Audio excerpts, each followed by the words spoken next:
Les troupes russes ont lancé une série de frappes sur des cibles militaires en Ukraine. L'une des cibles était l'aérodrome de Starokonstantinov, dans la région de Khmelnytsky.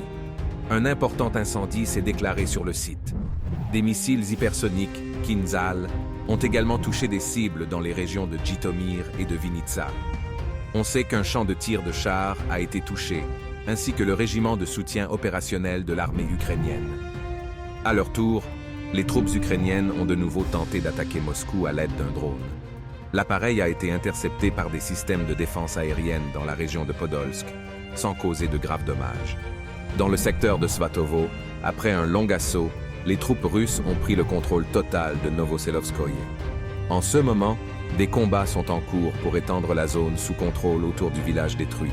Les troupes ukrainiennes continuent de bombarder les villes de première ligne de l'agglomération de Donetsk. L'utilisation d'armes à sous-munitions par les forces ukrainiennes a été constatée. À la suite des frappes, 2 personnes ont été tuées et 14 autres ont été blessées. Dans le secteur d'Orekov, la situation reste difficile.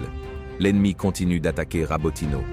Plusieurs véhicules blindés ont été détruits par l'artillerie russe lorsque l'offensive ennemie a été repoussée.